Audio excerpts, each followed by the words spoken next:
율법을 허락하신 것은 죄를 깨닫게 하려 합니다 라고 3장 20절에 분명히 이야기합니다. 그러므로 율법을 듣고 알게 되었다 라는 것은 우리 인생이 죄인이라는 사실, 그리고 그 율법을 다 지키지 못함으로 인해 우리 인생의 범죄함이 더하게 되었다 라는 그 사실을 알게 되는 거죠. 5장 20절에서 이야기하는 것처럼 전반부에. 그러나 죄가 더한 곳에 은혜가 더욱 넘치게 된다라고 5장 20절 하반부에 이야기합니다. 하나님께서 율법을 주신 이유는 바로 이겁니다. 우리 인생이 얼마나 죄인인지를 알게 하려는 거예요. 그러니까 하나님 앞에서의 그 겸손함, 누구든지 마찬가지입니다. 그래서 죄가 있는 곳에서 하나님의 은혜를 경험하게 돼요. 죄인인 인생이. 그러니까 율법을 통해 그동안 감춰져 있던 죄가 드러나게 됨에 따라 우리 인간의 그 회개는 더더욱더 깊어져 가게 되고 또 하나님의 은혜를 더욱더 풍성히 느끼게 된다라는 거죠. 율법을 아는 만큼 회개의 범위가 넓어지고 깊어져 가요. 왜? 기준을 아니까. 내가 기준이 얼마만큼 벗어났는가 라는 것을 알게 되는 거죠. 법을 아는 만큼 사람들이 법을 잘 알면 교묘하게 법을 피해서 더 죄를 잘 짓죠. 법을 알면은 이것도 내가 잘못했네. 이것도 내가 법에서 어긋났네. 이것도 더 많이 알게 되고 회개가 깊어져 가는 것이며 그와 동시에 하나님의 은혜를 풍성히 느끼게 되는 거죠. 왜 계속 교회에서 말씀 묵상에 대해서 강조를 많이 하냐면요. 우리가 하나님의 자녀고 백성이라는 것을 실질적으로 살아가기 위해서 그러는 거예요. 하나님의 말씀을 깊이 생각하고 알아야지만이 내가 얼마나 죄인이고 또 내가 얼마나 하나님의 은혜, 큰 은혜를 받은 존재인가라는 것을 알게 돼요. 그러니까 기준에 대해서 그 기준을 명확하게 하기 위하여 도덕적인 사람, 윤리적인 사람을 만들기 위해서가 아니라고요. 우리는 예수 그리스도 안에서 오늘도 이야기하겠지만 새로운 피조물입니다. 죄에 대하여 죽은 인생들이에요. 의롭다함을 인정받은 존재들이에요. 그러니까 그러한 존재로서의 삶을 살아야지만이 은혜가 더 풍성해집니다. 그러려면 하나님 말씀을 알아야죠. 이 알미 지식이 아니라 실제가 되도록 그것을 우리가 듣고 생각하고 순종하는 삶을 그렇게 살아가는 것이죠. 로마서를 기록할 당시에 그리스도인들은 죄에 거하는 것, 즉 죄를 많이 짓는 것, 또 죄와 더불어 사는 것이 하나님의 은혜를 풍성하게 경험하는 것 아니야? 라는 그런 오해를 하고 있었어요. 6장 1절 그런즉 우리가 무슨 말을 하리요? 은혜를 더하게 하려고 죄에 거하겠느냐? 당시에 그리스도인들이 이런 생각을 하고 있는 거예요. 죄를 많이 지으면 회개를 하게 되고 회개를 하게 되면 하나님의 은혜를 경험하게 되는 것 아니야? 라는 그런 생각을 하고 있었다라는 거예요. 죄에 거하다라는 그런 말은 죄에 대하여 전혀 거부하지 않는다. 죄에 대하여 투쟁하지 않는다. 또 죄를 여기지 않는다. 라는 그런 의미예요. 죄에 거한다라는 말은. 죄에 대해서 싫어하지도 않아요. 투쟁하지도 않고 죄를 죄로 여기지도 않아요. 그런데 그들의 생각 속에는 죄를 지으면 하나님의 은혜가 더 많겠지라는 라는 그런 생각을 하고 있었다라는 거예요. 죄를 거부하지 않는데 어떻게 회개하게 되고 어떻게 은혜를 경험하게 됩니까? 이러한 상태에 있는 사람들은 자기 욕구 충족을 위해서 그리스도를 섬기는 채 하는 자들이에요. 죄를 전혀 거부하지도 않고 투쟁하지도 않고 죄를 죄로 여기지도 않는 그런 상태에 있는 사람들은 그리스도를 믿는다, 하나님을 믿는다 라고 하는 것이 자기 욕구 충족을 위해서 믿는 채 하는 거라고. 믿는 채. 하나님의 은혜를 도리어 방탕한 것으로 바꿔버리는 인생들입니다. 유다서 1장 4절에서 이야기하는 것처럼. 하나님이 베풀어 주신 그 은혜, 그것을 오히려 방탕한 것으로 바꿔버려요. 그래서 사도 바울은 단호하게 선포하죠. 2절에 그럴 수 없느니라. 은혜를 더하게 하려고 죄에 거할 수 없다는 말입니다. 그리스도의 은혜는 죄를 허용하기 위함이 아니에요. 성도들의 의를 더욱더 강력하게 드러내 보이기 위함이 그리스도의 은혜입니다. 예수님이 십자가에 못 박혀 죽임당하시고 하나님께서 우리를 사랑하시고 하시는 그런 듣기만 해도 참 감사하고 좋을 일은 그런 말씀들은 내가 죄를 지어도 또 하나님 용서해 주시겠지. 내가 좀 내 욕구대로 구해도 하나님이 이 정도는 뭐 들어주시겠지. 그런 차원의 것으로 하나님께서 우리에게 은혜를 주신 게 아니라고요. 자기 자신을 십자가에 내어주시기까지 우리에게 베풀어 주신 그 사랑은 우리가 마음대로 살아도 또 용서해 주시고 또 용서해 주시고 그런 차원의 것으로서 하나님이 그 사랑을 베풀어 주신 것이 아니라 그 사랑을 받은 자들이 그 사랑을 베풀어 주신 이에 대한 태도, 즉 의를 드러내기 위해서 그런 사랑을 받은 자답게 살아가도록 하기 위해서 그러한 우리는 도저히 상상도 할 수 없는 그러한 사랑을 우리에게 베풀어 주신 거라고요. 그러니까 그리스도인 됐다라고 하는 것은 죄에 거하지 않는다라는 말로 할 수 있는데 그것은 죄에 대해서 매우 민감해지는 거예요. 민감해지는 거. 작은 죄 하나라도 내가 이런 죄를 지으면 얼마나 하나님이 아파하실까? 나를 사랑하시는 분에 대한 그 사랑의 마음이 그래서 그럴 수 없다라고 분명하게 단언을 하고 선포를 하는데 왜 그렇습니까? 2절 이야기하죠. 죄에 대하여 죽은 우리이기 때문에 그래요. 이제 우리는 죄에 대하여 죽은 거예요. 예수 그리스도를 믿음으로 인해서. 죄에 대하여 죽은 성도는 더 이상 죄의 세력의 지배를 받지 않습니다. 이를 위해서 그리스도께서 십자가에 피 흘리셨고 이 속죄로 말미암아 성도는 하나님과 화목하게 되었으며 하나님을 경배하는 거룩한 삶을 살게 된 거예요.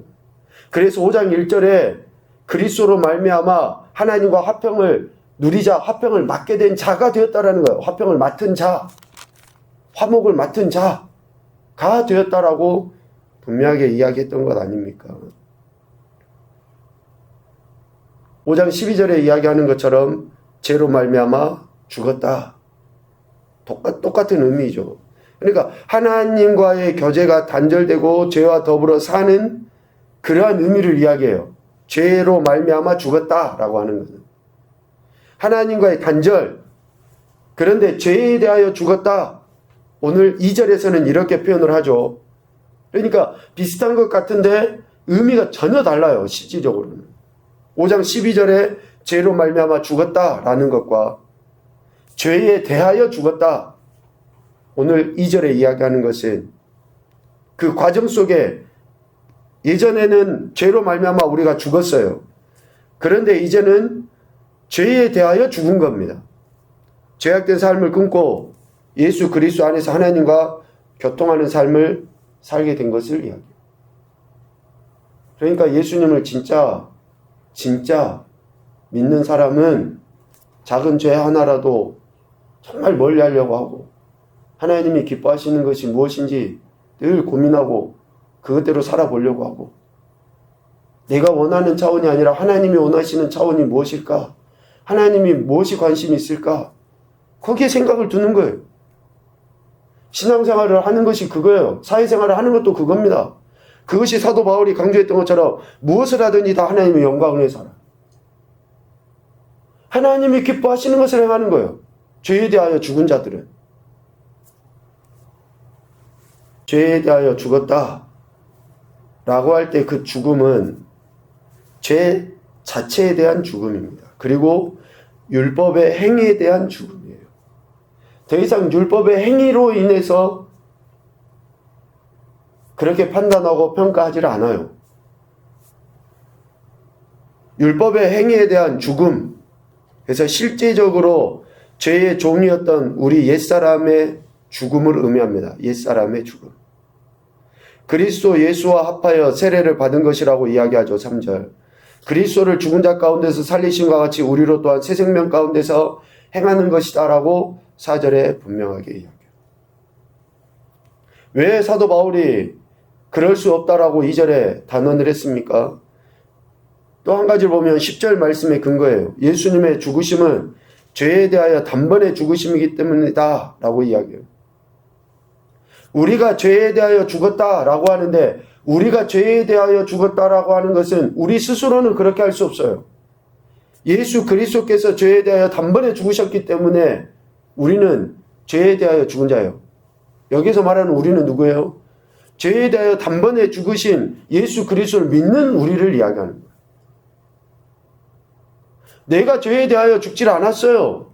그런데 죄에 대하여 단번에 죽으신 예수 그리스도를 내가 믿기 때문에 그러는 거예요. 그것을 의롭다 칭해 주신 그 하나님의 은혜라고 이야기해요. 지금 이 순간에도 우리는 여전히 죄 가운데 머물러 있어요. 생각으로, 표정으로, 입술로, 말로, 행동으로 죄를 지어요. 그런데 하나님께서 우리를 그렇게 인정해 주신 거예요. 뭐 때문에? 예수 그리스도께서 단번에 죄에 대하여 죽으셨기 때문에. 그러니까 내가 이 사실을 진짜 믿는다는 것을 이제 어떻게 해야 됩니까? 내 삶에서 그렇게 살아내야지 돼요. 살아내야지 돼요. 생각으로, 말로, 행동으로 정말로 적극적으로 하나님 말씀을 살기 위한 태도를 취하는 것으로. 예수님의 죽으심은 자신의 죄로 인한 필연적인 죽음이 아니지 않습니까? 자신의 죄로 인해서 죽은 게 아니에요. 누구의 죄로 죽으셨습니까? 나의 죄로. 나의 죄로. 성부 하나님께서 자기에게 지워주신 그 짐을 예수님은 감당하신 거예요. 그 짐이 뭡니까? 자기 백성의 죄를 짊어지시고 십자가에서 죽으신 거예요. 단번에 라는 그런 말은 구약 그 속죄 제사 규례와 밀접한 연관이 있는 거죠. 구약에는 죄를 지을 때마다 짐승을 잡아서 회개하여 속죄 제사를 드렸어요. 그런데 이제는 그럴 필요가 없어요. 단번에 반복적으로 드릴 필요가 없다라는 거예요. 대제사장 되신 예수 그리스도께서 구약 시대의 대제사장들이 반복적으로 드렸던 것과는 전혀 다르게 자기 몸을 단번에 오직 한 번만 드림으로써 구약 제사를 완성하셨기 때문에 그렇습니다. 그러니까 우리가 회개를 이렇게 구분을 하죠. 원죄에 대한 회개와 자범죄에 대한 회개를 이야기해요. 원죄에 대한 회개는 한 번만 하면 돼요. 예수 그리스도께서 단번에 십자가에 죽임 당하셨으므로. 그런데 자범죄에 대한 회개는 시시때때로 하는 거예요. 이거는 구약 속죄 제사의 회개의 의미가 아닙니다.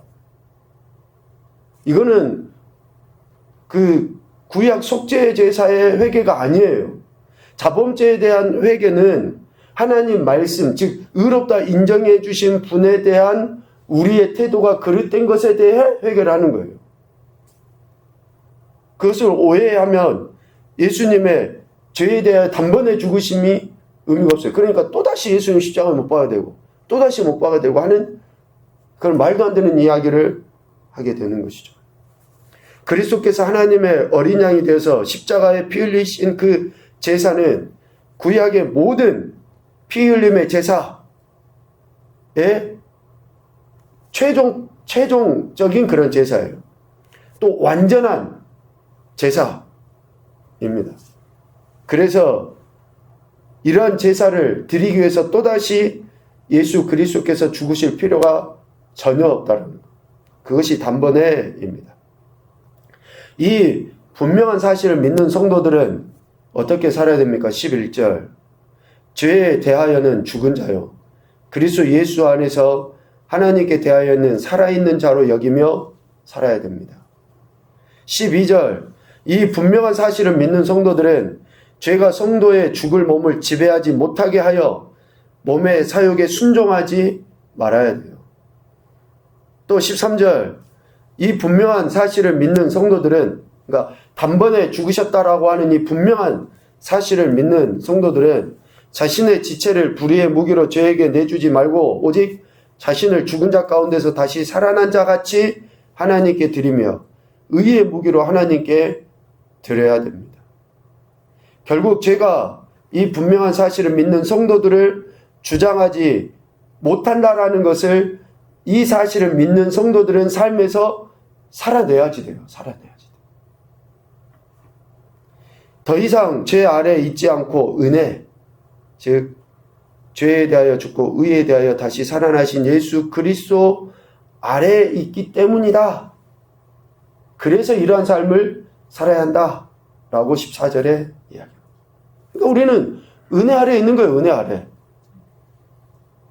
은혜 아래에 있다라고 하는 것은 죄를 허용하고 용납하고 해도 되는 것을 이야기하는 게 아니에요. 하나님의 사랑을 받았다, 하나님이 사랑이시다라고 하는 것은 그러한 것을 허용해 주는 게 아니라고요. 은혜 안에 있다, 사랑받았다라고 하는 것은 은혜 아래 있고 사랑 안에 있다라는 것을 삶으로 드러내는 것을 이야기합니다. 이것을 똑같이 설명해 놓고 있는 부분이 갈라디아서 2장 19절부터 21절까지예요. 우리 찾아서 읽어보고 마치도록 하겠습니다.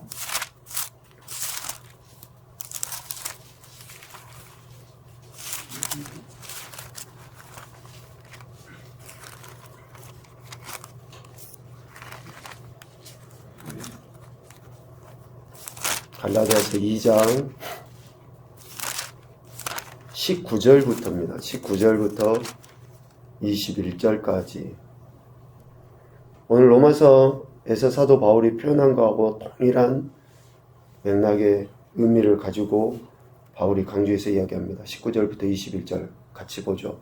내가 율법으로 말미암아 율법에 대하여 죽었나니 이는 하나님에 대하여 살려 함이라.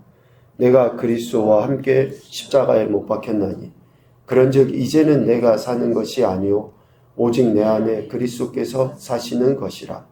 이제 내가 육체 가운데 사는 것은 나를 사랑하사 나를 위하여 자기 자신을 버리신 하나님의 아들을 믿는 믿음 안에서 사는 것이라. 내가 하나님의 은혜를 패하지 아니하노니 만일 의롭게 되는 것이 율법으로 말미암으며 그리스도께서 헛되이 죽으셨느니라. 아멘. 그러니까 바울은 여전히 우리가 의롭게 된 것은 하나님의 은혜로 말미암아 된 것이기 때문에 의롭게 된 자로서의 삶을, 하나님의 은혜 받은 자로서의 삶을 그렇게 살아야 한다라는 것을 강조해서 이야기합니다. 첫째, 예수 그리스도를 믿음으로 말미암아 의롭다함을 받은 것이 은혜이다. 두 번째, 경우 은혜 곧 의롭다함을 받았기 때문에 죄에 대하여 죽은 자로 살아야 한다. 죄에 대하여 죽은 자로. 이 죄에 대하여 죽은 자로 살아가기 위해서는 기준이 내 안에 채워져야지 됩니다. 내 안의 기준, 말씀이 채워지지 않으면 여전히 우리는 죄에 대하여 죽은 자로 살 수가 없어요. 그래서 여러분, 하나님 말씀을 계속 묵상하고 또 생각하고 그 기준을 다른 사람은 몰라도 나는 적용을 해보고 내 스스로는 그 기준을 하나를 알면 그걸 적용을 해보는 거예요. 세 번째, 죄에 대하여 죽은 자로 살아가는 것이 곧 우리 지체를 의의 무기로 하나님께 드리는 것이다. 오늘도 저와 여러분에게 이 놀라운 은혜를 베풀어 주신 것을 우리가 하나님의 자녀로서 백성으로서 의롭다함을 받은 자로서 의를 드러내며 살도록 하시기 위함인 줄로 믿습니다. 이 믿음에 합당한 삶을 살아서 더 큰 은혜를 경험하시고 더 큰 영광 올려드리시는 오늘 한 날이 되시기를 주님의 이름으로 축복합니다. 아멘.